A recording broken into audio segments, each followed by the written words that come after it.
मेरे पीछे भी एक बहुत बड़ी कार फरमाइयाँ रहती हैं और मैं हर जगह इजहार नहीं करना चाहता।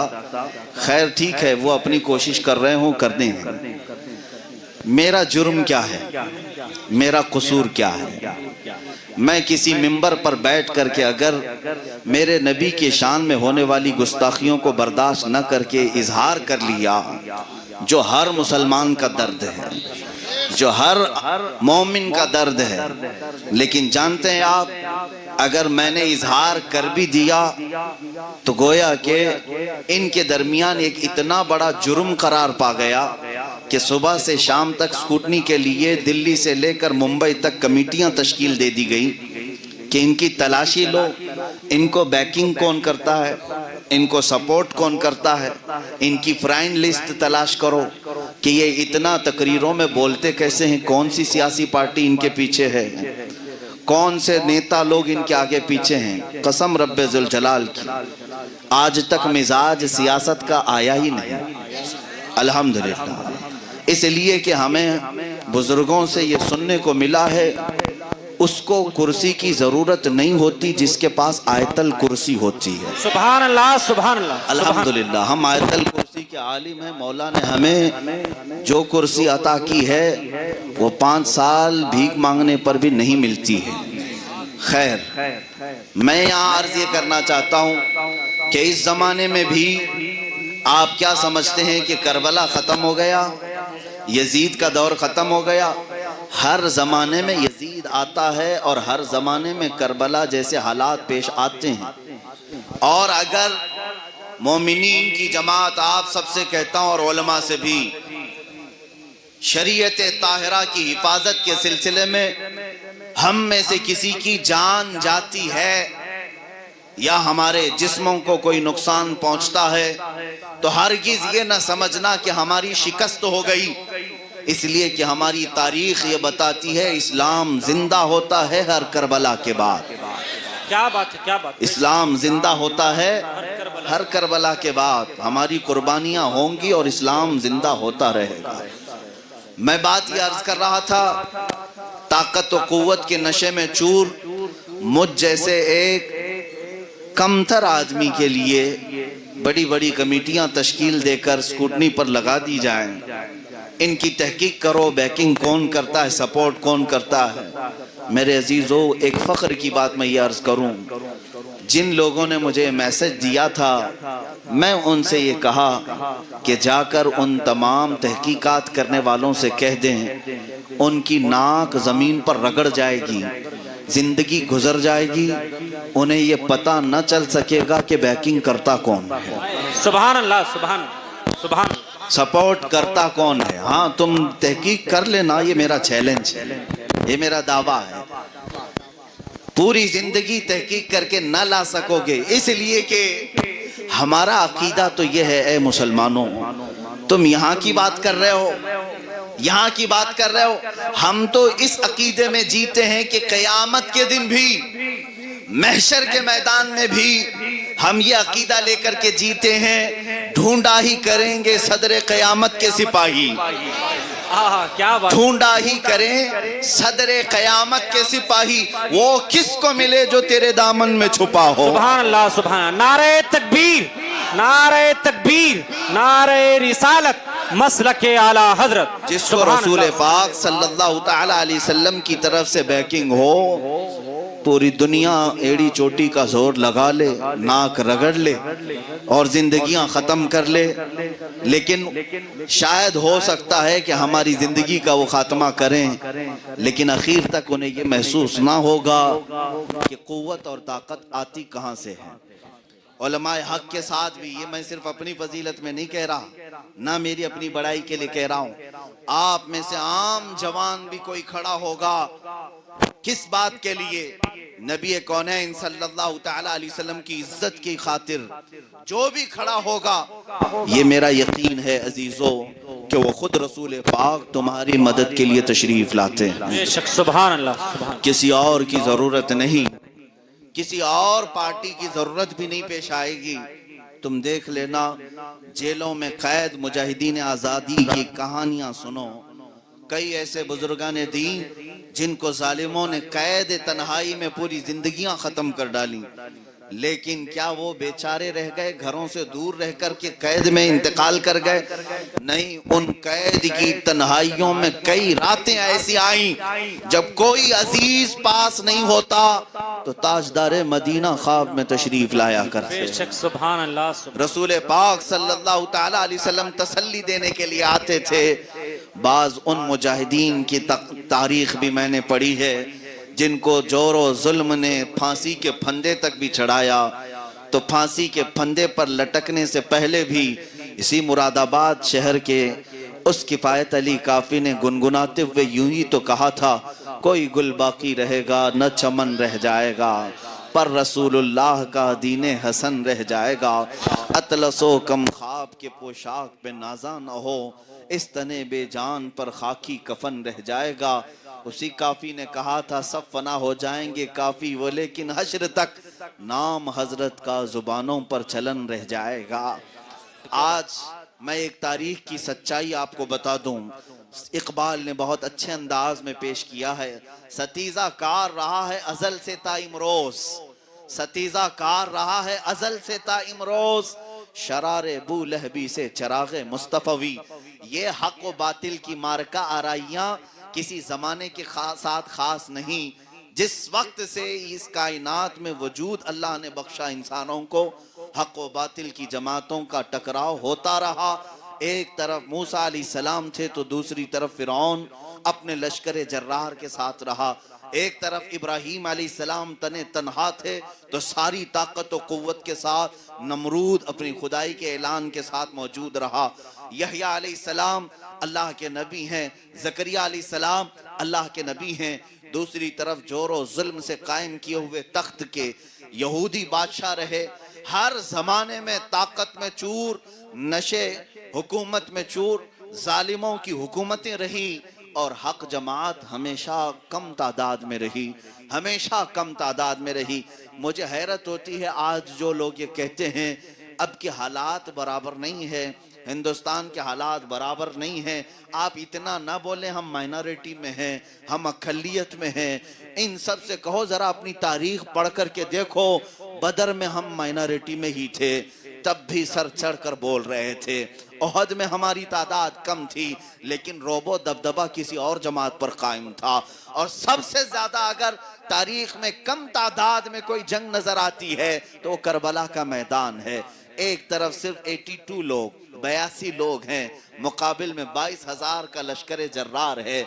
लेकिन 82 लोगों में से एक जवान बच्चा भी ऐसा नहीं जो ये कहता हो कि हालात खराब हैं, हुकूमत और तख्त उनके पास है, सियासत और इक्तिदार यजीद के पास है, मसलहत का रास्ता देख लेना चाहिए, हमारे भी बीवी बच्चे हैं, बाल बच्चे हैं, कोई तीसरा रास्ता निकाल लेना चाहिए। बल्कि हुसैन आजम के साथ हर जवान ये पुकार कर कहता था, हमारे खून का आखिरी कतरा भी इसी करबला के मैदान में बहेगा।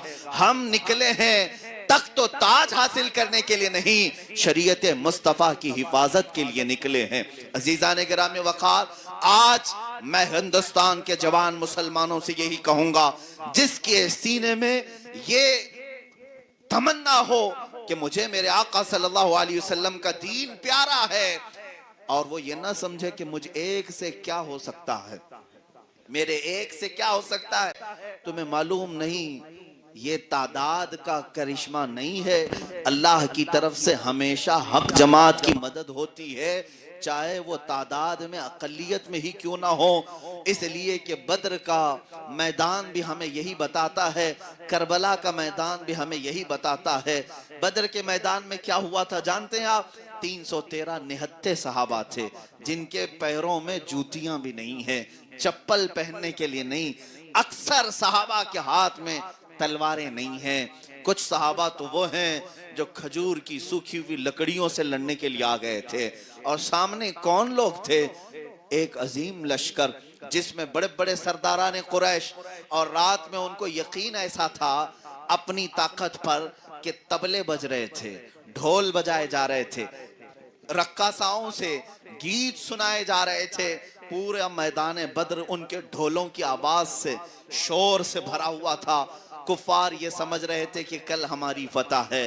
1000 से ज्यादा की तादाद, कई ऊंट तो वो ज़बह करके खाने के लिए पकाए हुए थे, हांडियां चढ़ी हुई थी, सारा नशा उनके पास था। और रसूल पाक सल्लल्लाहु अलैहि वसल्लम के साथ जो सहाबा हैं, उनमें से सहाबा की हालत ऐसी है, एक खजूर किसी के पास है तो 4 लोग एक खजूर को चूस कर अपना पेट भर रहे हैं। उसके बावजूद तवक्कुल और यकीन की ताकत ये है। मेरे मुस्तफ़ा ने सिर्फ लकड़ी का इशारा करके बताया कि घबराना नहीं, यहाँ फलां सरदारे कुरैश गिर के मरेगा, यहाँ अबू जहल गिर के मरेगा। मेरे आका की सिर्फ बशारतें थी, हुजूर ने सिर्फ फरमा दिया था और सहाबा का यकीन ऐसा था। फरमाते हैं बद्र की रात हम इतने आराम से सोए जितना मदीने में कभी रातों में हम सोया नहीं करते थे। जंग के मैदान में सामने लश्करे जर्रार अपनी फतह के तबले बजा रहा है, ताकत के नशे में धुन है, लेकिन सहाबा का यकीन ये बता रहा है अल्लाह की मदद हमारे साथ आने वाली है, फतह और नुसरत रसूल पाक के दीवानों को मिलने वाली है। अब मैं जरा बात ये बताना चाहता हूँ, ऐ मेरे मुसलमान भाइयों, तारीख ने क्या बताया? तारीख ने क्या बताया? बद्र का मैदान भी हुआ। इन निहत्ते सहाबा के लिए अल्लाह ने 5000 फरिश्तों को उतारा, मैदान बद्र में उतारा, फतह मुबीन से हमकनार हुए।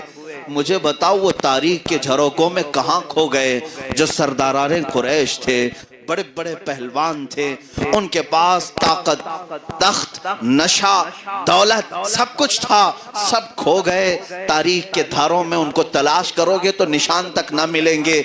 लेकिन मेरे आका के इन दीवानों के तस्करे आज भी हमारे मजमों में मिलते हैं। बद्र के शोहदा आज भी हमारे दरमियान जिंदा हैं। यही तारीख ने करबला के मैदान में भी बताया।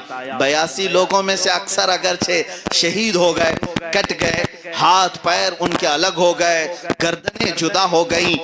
बज़ाहिर तख्त के नशे में चूर यजीद ने यह समझा होगा मैंने एक हक बोलने वाली जुबान को बंद कर दिया है, हुसैन को खत्म कर दिया है, अब मेरे खिलाफ कोई बात आने वाली नहीं है, हमेशा का तख्त मेरा है, हमेशा की सियासत और इख्तिदार मेरी है। लेकिन हुआ क्या, सिर्फ 2.5 साल के बाद उसका जिस्म सड़ा, बदबूदार हुआ और ऐसे बिस्तर पर मरा जहां उसके सिराने शराब का कूजा भरा हुआ था। नाचने वाली गाते रही और वो मरकर खत्म हुआ।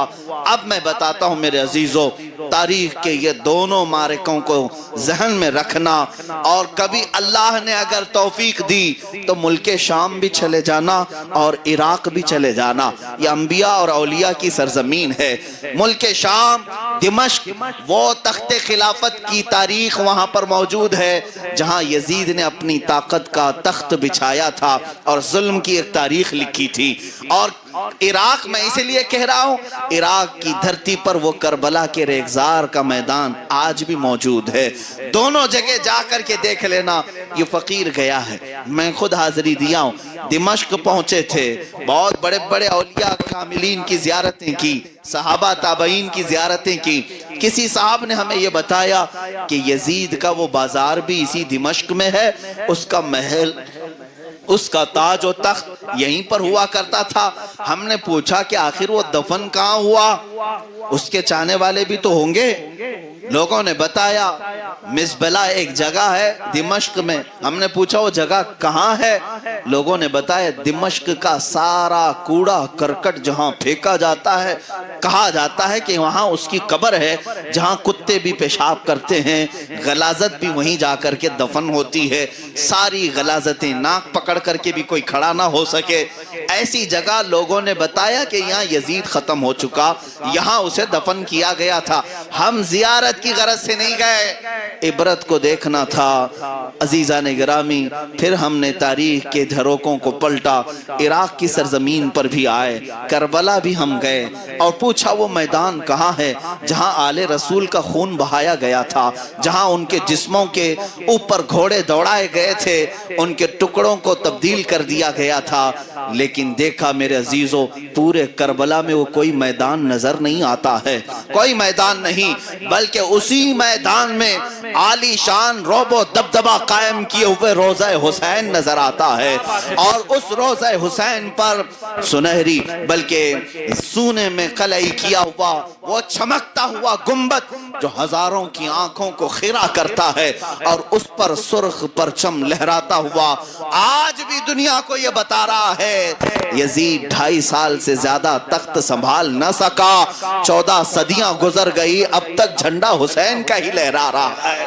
सुभान अल्लाह, सुभान अल्लाह। इससे पता ये चलता है आज की तारीख में भी मैं बड़ी जिम्मेदारी के साथ कहूंगा, यजीद की तरह जुल्म के साथ तख्त अगर सजाया गया, चाहे वो दिमश्क में हो, चाहे वो दिल्ली में हो, चाहे लखनऊ में हो, खत्म तो होना ही है। बात है, क्या बात, खत्म तो होना ही है, इसलिए कि हुसैन को आना ही है। क्या बात है, क्या बात है, क्या बात है। सुभान अल्लाह, सुभान या अली, या अली, सुभान। जिंदाबाद, जिंदाबाद, जिंदाबाद, जिंदाबाद। आप इस बात को यकीन के साथ लेकर चलें, जुल्म की दास्तान ज्यादा दिन तक नहीं चलती। तख्त जो जुल्म के साथ कायम किया जाता है, ये अगरचे आज सोच रहे होंगे कि कुछ दाढ़ी वालों की दाढ़ी काट करके इस्लाम को खत्म कर दें, कुछ टोपियां उड़ा करके समझ लें कि हम मुसलमानों का खात्मा कर दें, और वो गुफे में बैठा हुआ पाखंडी जो ये कहता था कि मैं इस्लाम का खात्मा करने के लिए निकला हूं, वो अपनी जुबान की खुजली नहीं मिटा सका और इस्लाम के खात्मे की बात कर रहा है। अनकरीब उसका भी हशर अल्लाह हमें आंखों से दिखाएगा इंशाअल्लाह, इंशाअल्लाह। देखो, इंतजार करो। कुरान कहता है सयअलमुल लज़ीना ज़लमू अय्य मुनक़लबिन यनक़लिबून, ये मेरे रब का वादा है। मौला फरमाता अनकरीब जालिम ये देखेंगे कि कौन सी पलटी में अल्लाह ने उनको पलटाया है, कौन सी खाई में अल्लाह ने उन्हें गिराया है। इन्होंने जो गिरह बांधे थे, मौला ताला इन्हीं गिरों में उन्हें गिरफ्तार करेगा। इन्होंने जो गुस्ताखी का एक नया ट्रेंड शुरू किया था, देखना अब इनकी कोई इज्जत बाकी नहीं रहेगी। हाँ, ये समझते थे कि मेरे नबी कौनैन सल्लल्लाहु तआला अलैहि वसल्लम पर उंगली उठाकर अपनी कौम के हीरो बन जाएंगे। देख लेना तुम्हारी लाशों को कुत्ते भी नोचें और तुम्हारी खुद कौम तुम्हें नंगा करके मारेगी, इसलिए कि तुम हुजूर अकरम सल्लल्लाहु तआला अलैहि वसल्लम की साथ पर जो हमले कर रहे हो, तुम्हारा क्या मुकाबला था? मेरे नबी कौनैन की जिंदगी से तुम्हारा क्या मुकाबला था? लड़ना था तो हम जैसों से लड़ लेते, या हजारों मुसलमान हैं लड़ लेते। अरे इतनी मॉब लिंचिंग हो रही है, हम देख रहे हैं, हम में से कौन उठता है? हम कहां दिफा के लिए आ रहे हैं? मैं इनसे कहता हूं, ये चंद दाढ़ियां अगर तुम काट लो, चंद टोपियां अगर तुम उड़ा लो, तो क्या समझते हो कि इस्लाम का खात्मा होगा? जालिमों, इस्लाम किसी मोहल्ले और किसी गली से निकले हुए दीन का नाम नहीं है।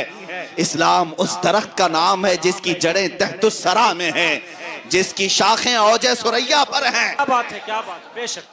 तुम इस दरख्त को हिलाने की बात करते हो, इसके पत्ते भी नहीं तोड़ सकोगे, इसके पत्ते भी नहीं तोड़ सकोगे। तुम पूरी ताकत जमा कर लो, सारे पाखंडी जमा हो जाओ और इस्लाम के खात्मे के लिए आओ। चैलेंज है कि कोशिश करके देख लो। तुमसे बड़े बड़े और सड़े सड़े सबों ने कोशिश कर लिया और उनका खात्मा हुआ। आज इस मुरादाबाद की एक तारीख में बता दूं, मुरादाबाद के शहर में एक आलिम दीन को 3000 की फौज भेज करके अंग्रेज ने गिरफ्तार किया था। सैयदना किफायत अली काफी, उनकी तुरबत पर लाखों रहमतें, उनकी तुरबत अनवर पर करोड़ों सलाम नाजिल हो मौला की। लेकिन उस वक्त एक हक बोलने वाले आलिम को उन्होंने गिरफ्तार किया था, इसलिए कि इन जालिमों को मालूम था। अच्छा, एक बात मैं आपको बता दूं, इनको तकलीफ किससे है? मजमे से नहीं, उस जुबान से है जो हक बोलती है, उस जुबान से। इनको पता है ये उलमा से दुश्मनी क्यों करते हैं। अरे ये उलमा बेचारे, ना इनकी कोई तनख्वाह सही है, ना इनके मुआशी हालात ठीक हैं, इनके पास ना कोई ताकत और कुव्वत है, ढंग का घर नहीं, लेकिन सारी ताकत तुम इन उलमा के पीछे क्यों झोंकते हो? मैं राज ये भी बता दूं, इन्हें अच्छी तरह से मालूम है इनकी 1000 तोपों में वो ताकत नहीं जो एक आलिम रब्बानी की जुबान में होती है। क्या बात है, सुभान अल्लाह। नारे तकबीर, नारे तकबीर, नारे रिसालत, मसलके आला हजरत मुफ्ती सलमान अजहरी साहब क़िबला।